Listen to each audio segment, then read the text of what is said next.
자, 오늘은 신인류인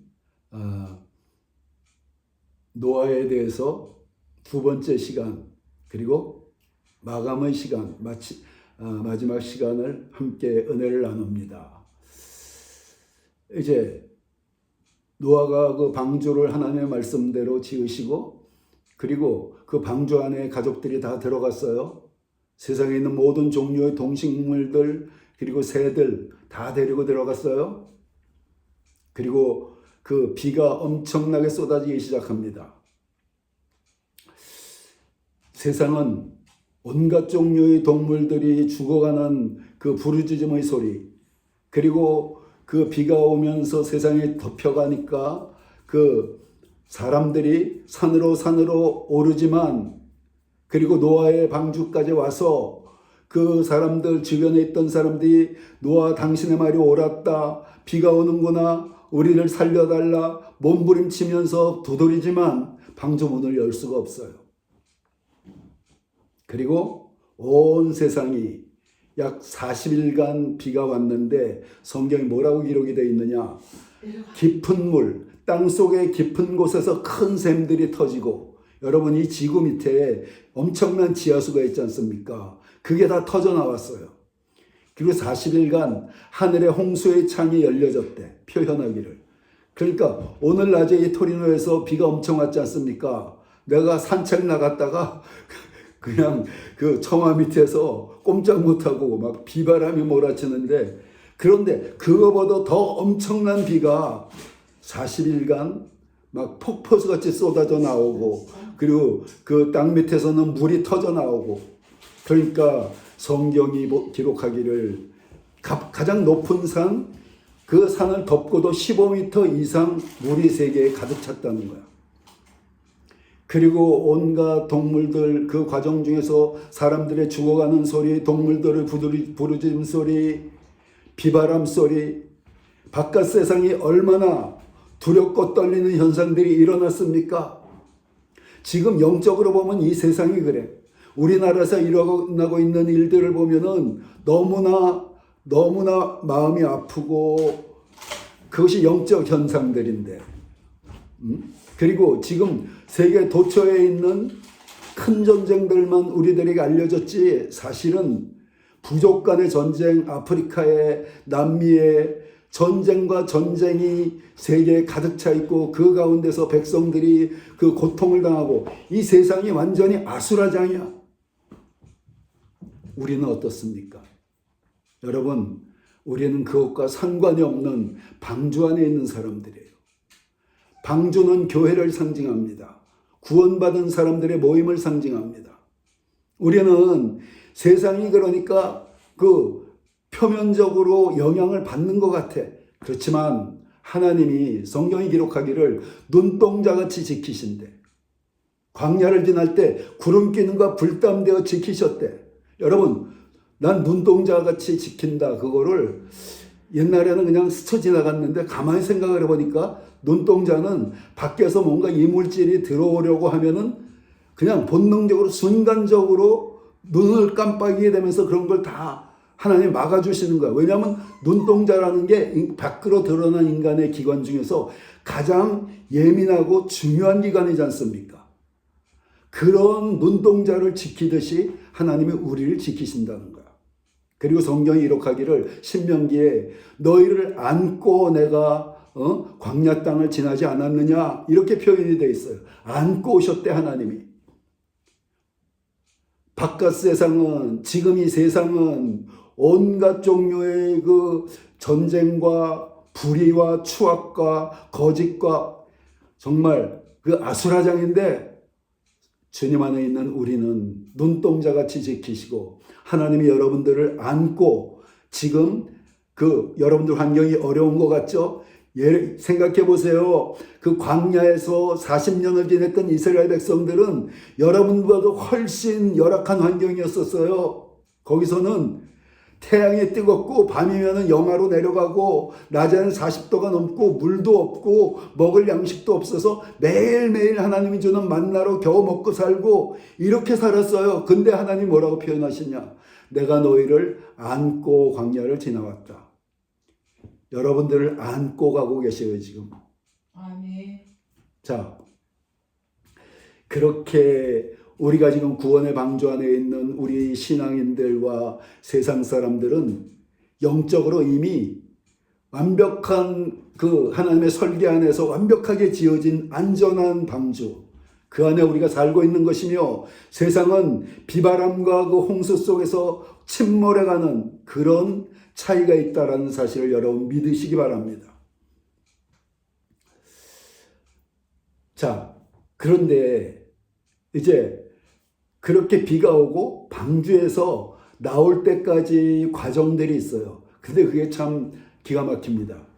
여러분, 비가 2월 17일 날, 노아가 600세 2월 17일 날부터 비가 오기 시작했어요.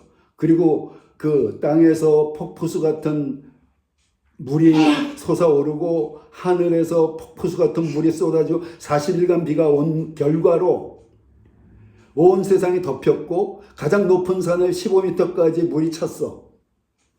그런데 그 상태로 150일이 지났어요. 150일.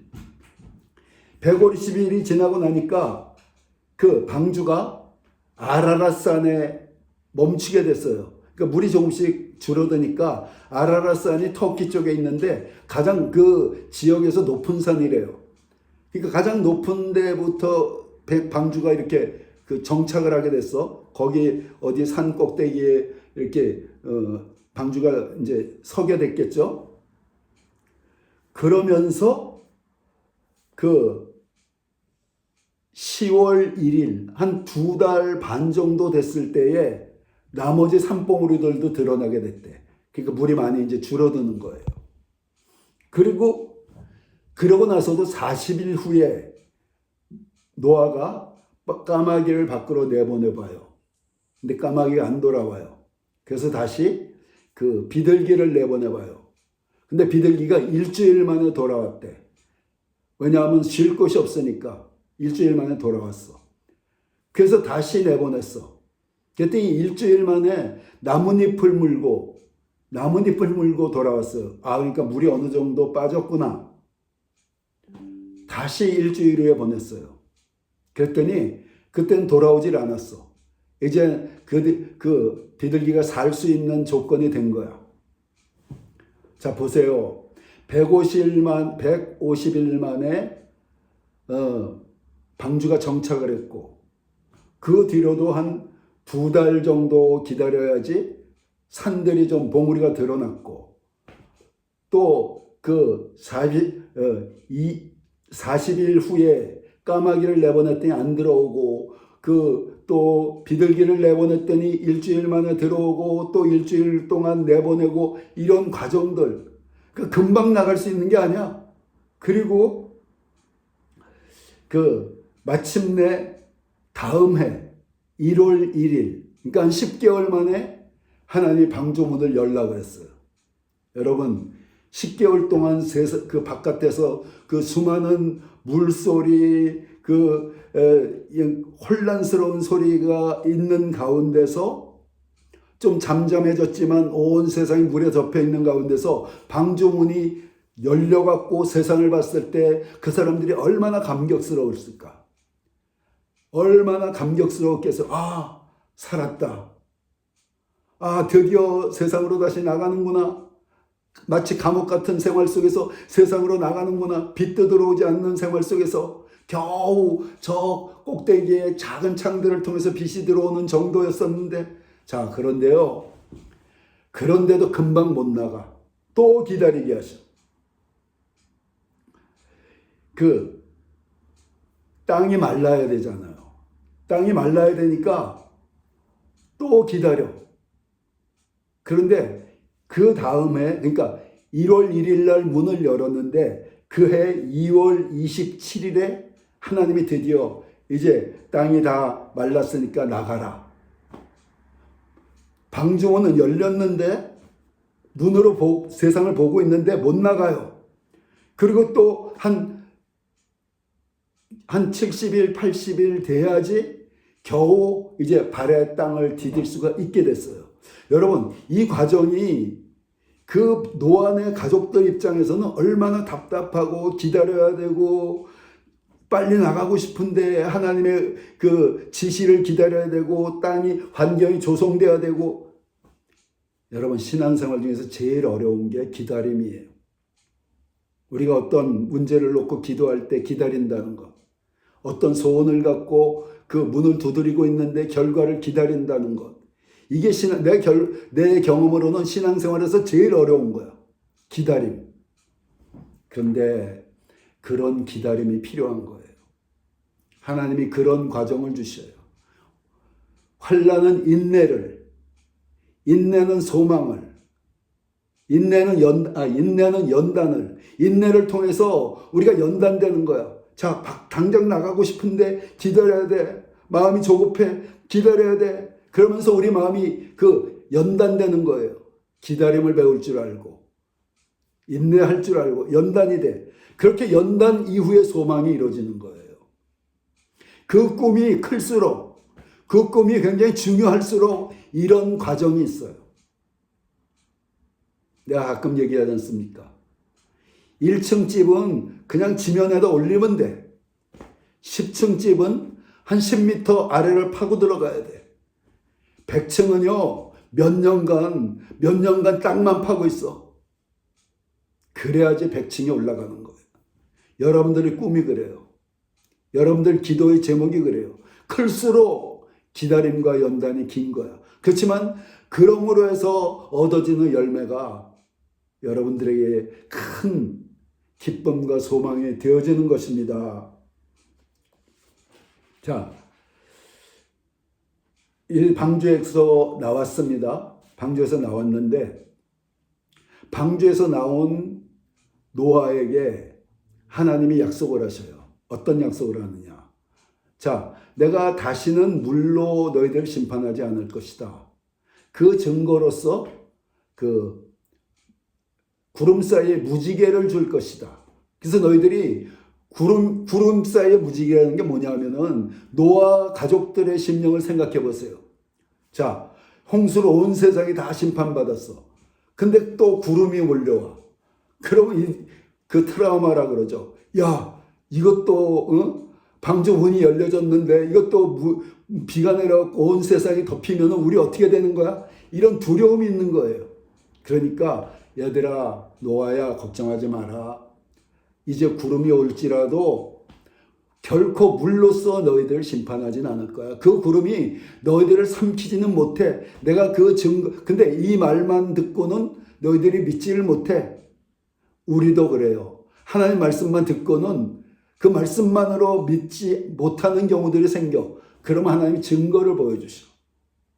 그 증거가 뭐냐? 무지개. 자, 구름 사이에 구름이 몰려오는데 구름 사이에 무지개가 있다. 그러면은 내 말에 대한 증거이니라. 그러니까 두려워하지 말라 이거예요. 그러니까 하나님이 얼마나 세밀하게, 그리고 우리를 사랑으로 우리가 두려워하는 것, 염려하는 것, 그런 것에 대해서 얘야, 염려하지 마라. 걱정하지 마. 이건 과정일 뿐이야. 내가 새 세상, 새 인류의 조상으로 노아 너를 삼았어. 내가 내 계통에서 너를 통해서 여러분들을 통해서 이룰 일이 있어. 그러니까 걱정하지 말고 기다려. 그리고 너는 내가 너를 연단했었던 그 어려운 과정은 이제 지나갔어. 그러니까 너는 걱정하지 마. 내가 그 증거를 내 삶 속에 계속 나타내 보여줄 거야. 이런 하나님이라는 사실을 기억하시기 바랍니다. 그리고 이제 그렇게 하고 나서 노아에게 하나님이 이렇게 말씀하셔요. 뭐라고 말씀하시느냐?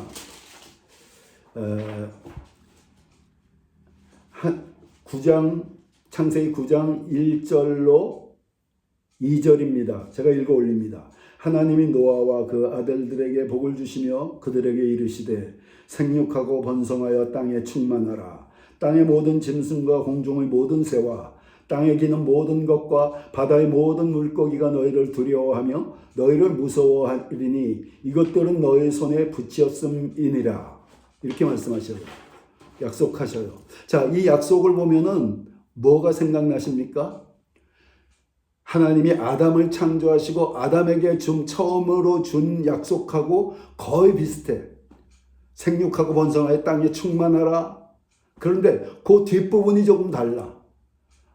땅에 기는 모든 것들, 그 짐승들, 가축들을 지배하고 다스리라. 그들을 이렇게 아담에게는 그렇게 말씀하셨는데 여기서는 그 모든 것들이 너희를 두려워하며 너희를 무서워하리니 너희들 손에 붙였다. 이렇게 말씀하셔요. 왜 두려워하고 무서워한다는 표현을 하셨을까?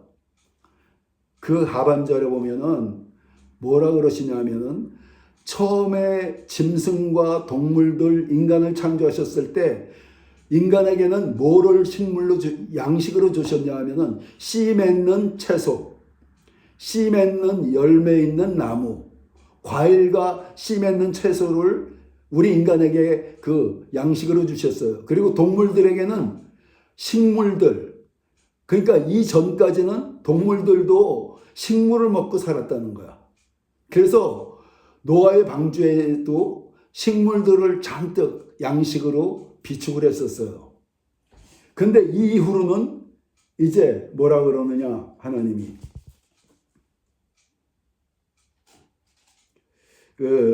3절에 이렇게 말씀하십니다. 모든 산 동물은 너희 먹을 것이 될지라 채소같이 내가 이것을 다 너희에게 주노라. 인간에게 고기를 주셨다는 것은 동물들에게도 고기를 주셨다는 거예요. 이젠 고기를 먹고 사는 거예요. 자, 그러면 봅니다. 짐승 중에서 힘이 센 짐승들이 있잖아. 그들이 약육강식으로 약한 짐승들을 잡아먹어요. 그러면 우리 인간이 그들보다 약해. 사자나 호랑이보다 약해. 그럼 우리도 먹이가 될 수가 있잖아. 그렇지만 하나님이 동물들이 우리를 두려워하게 해주셨어요. 그래서 그냥 일반적인 자연 현상으로서는 그 동물들이 우리를 공격하지 않습니다. 인간을. 그런데 가끔 공격하는 현상이 왜 일어나느냐? 그들의 영역을 침범했다거나 아니면은 그들이 노쇠해갖고 옛날에 호랑이가 노쇠하면은 동물들을 잡아먹기 힘드니까 빠르지 못한 인간을 잡아먹는 식인 호랑이 이런 것들은 주로 노쇠한 것들이에요. 그러니까 자연 질서에 어긋나는 거야. 동물들이 우리를 잡아먹는 것은 하나님의 질서에 어긋나는 거예요. 근데 그 질서에 어긋나는 것이 우리 인간이 너무나 타락하고 이 세상이 혼탁해지니까 질서에 어긋난 일들이 부분적으로 생겨버렸어. 그렇지만 근본적인 하나님의 질서 속에서는 그 짐승들이 우리를 두려워하게 돼 있어요. 우리가 성령 충만하면은 내가 가끔 간증하죠.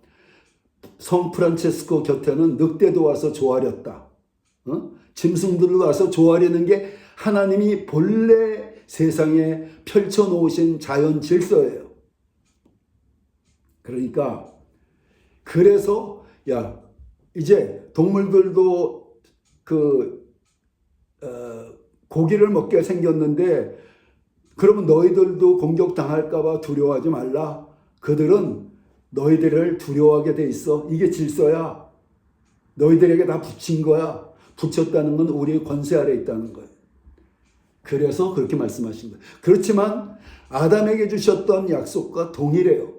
자, 이게 동물들을 붙였다, 너희들을 두려워할 것이다 라는 것은 그것만 얘기한 게 아니에요. 모든 세상 환경을 우리들 손에 붙였다. 이런 의미입니다. 자, 여기에 중요한 그 영적 원리가 있어요. 우리가 세상을 정복하고 다스려라, 그 하나님이 아담에게 하셨던 축복의 약속, 이게 노아에게도 동일하게 축복의 약속으로 주어졌어요. 주어졌는데, 자, 그러면은 우리가 인간의 삶에 중요한 것 무엇인가를 한번 살펴봅니다. 3가지 정도가 중요해요. 10계명이 뭡니까? 1계명부터 4계명까지는 하나님과 인간 사이의 관계. 그러니까 우리가 하나님을 경외해야 되는 우리의 자세, 우리의 방법. 나머지 6계명은 인간 사이의 문제, 사람과 사람 사이의 관계, 부모 공경해야 되고, 이웃의 것 탐내지 말아야 되고 살인하지 말아야 되고 거짓 증거, 인간관계. 그러니까 인간의 삶 속에서 가장 중요한 게 가장 우선적으로 하나님을 경외하는 거. 그래서 예수님이 내 마음과 뜻과 정성과 목숨을 다해서 하나님을 사랑하고 내 이웃을 내 몸과 같이 사랑하라 이렇게 말씀하신 거예요. 이게 십계명이야. 그래서 하나님 사랑이 가장 우선, 그 다음에 인간관계에서 우리가 이웃을 섬기고 사랑하고, 이것이 두 번째 중요한 우리 삶의 우리 삶의 영역, 세 번째가 있는 것입니다. 인간의 삶은 일이라는 게 있어요. 일. 그러니까 하나님 경외하면서 이웃과의 관계에서 섬기면서 사랑하면서 열심히 일하는 것. 이게 인간 삶의 가장 중요한 요소들이에요. 그 일에서 여러분들은 땅을 정복하고 다스려야 된다는 우리 사명이 여러분들에게 주어진 거예요. 그래서 여러분들은 꿈이 있는 사람들, 자기 꿈의 영역에서 그 영역을 정복하고 다스려야 돼. 가능한 대로 최선을 다해서 그 영역을 정복해 가야 돼. 자, 그런데 우선순위가 있죠. 하나님을 경외하면서 하나님의 말씀대로 성경을 기준해서. 이 세상이 얼마나 부패합니까? 수단 방법 가리지 않고 자신의 유익을 구하고 성공하려 하고, 이 세상이 너무나 부패한 세상이야. 그러니까 속된 표현으로 뒤통수 쳐서 자기 유익을 구하고 수단 방법 가리지 않고 성공하는, 이거는 기독교인의 성공이 아니고, 그렇게 하면은 기독교인은 성공할 수가 없어요. 그 성공이 만일에 된다 하더라도 그것은 화가 돼요, 화가. 기독교인은 하나님의 뜻에 따라, 하나님의 말씀에 따라 이렇게 살아가야 돼요. 자, 그래서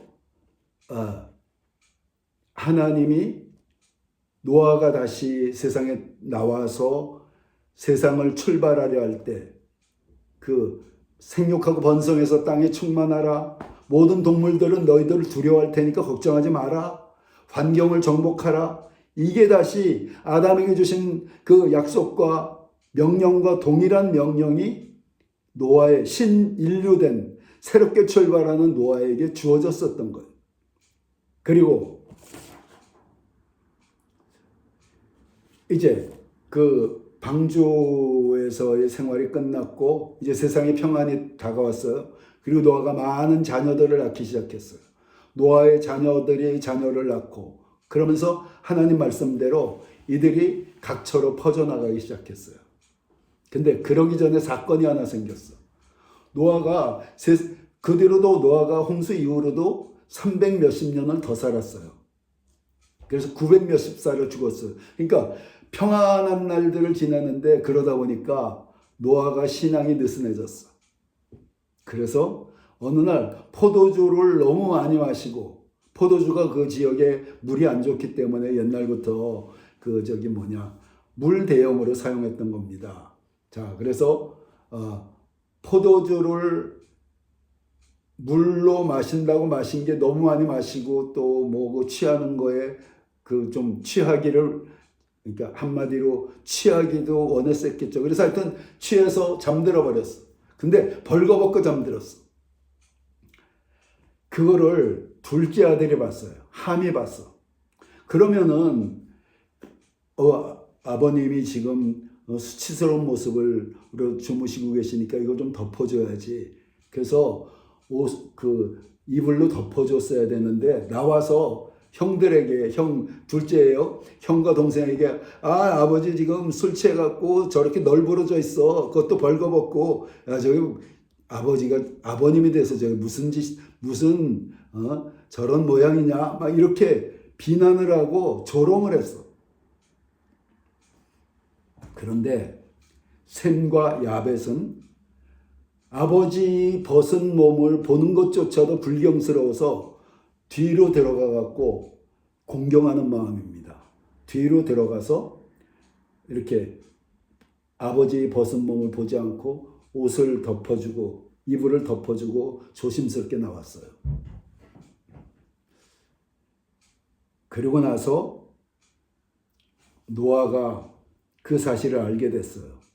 그리고 노아가 그 세 명에게, 아들 세 명에게 이제 선포를 합니다.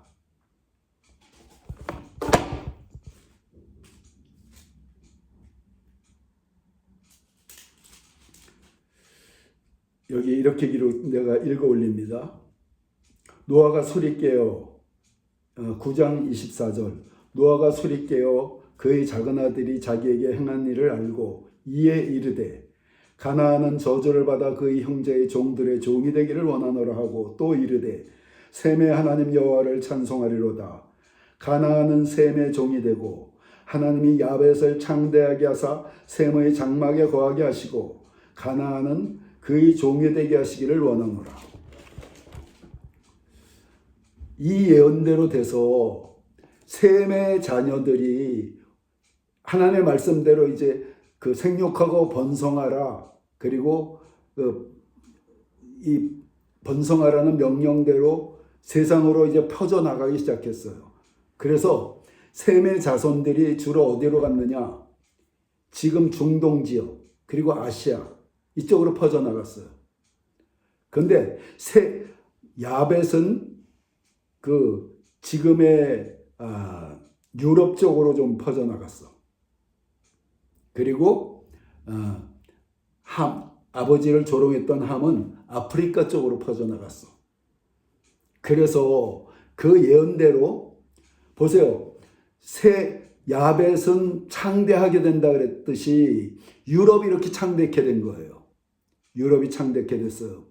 그리고 부분적으로 중국 쪽도 그것에 속한다고 뭐 얘기하는 사람들이 있어요. 중국 저쪽. 그래서 하여튼 야벳의 후손들이 그렇게 창대케 됐어. 창대케 된다는 게 뭐예요? 잘 살게 됐다는 거야. 그런데 야벳이 셈의 장막에 거하게 된다고 했어. 장막이 뭐예요? 영향력 아래 거하게 된다는 거예요. 그래서 셈은 그 중동 지역과 아시아 지역으로 셈의 후손들이 퍼져나갔는데 모든 종교가 이 셈의 후손들에 의해서 생겨났어. 기독교, 불교, 뭐 이슬람, 하여튼 힌두교 모든 종교들이 그 셈의 후손들에 의해서 생겨났어. 그러니까 셈은 영적인 영역들이에요. 영적인 사람들이야.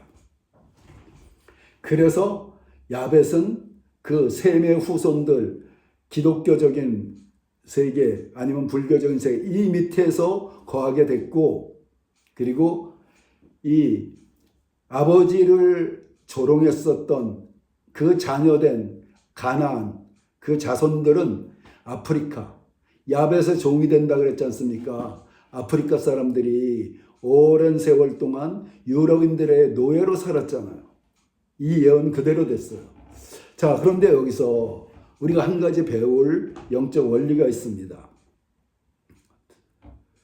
노아가 그렇게 말했어요? 자, 노아가 그냥 감정적으로만 그렇게 말했을까? 화가 나서 그냥 둘째 아들은 자손들을 저주를 했을까? 그게 아니라는 거예요. 이 상황들을 보면은 이미 함이 그런 짓을 했을 때, 아버지를 조롱했을 때, 그게 그 순간에 나타났던 함의 모습이 아니라는 거야. 평소에 함이 그렇게 삶이 경건하지 못하고, 그리고 경박하고 하나님을 경외하지 않는 삶을 살았기 때문에 그게 그렇게 어느 순간에 그냥 드러난 거야. 그걸 평소에 그랬던 거를 노아는 다 보고 알고 있었던 거야. 그리고 형 셈에 대해서도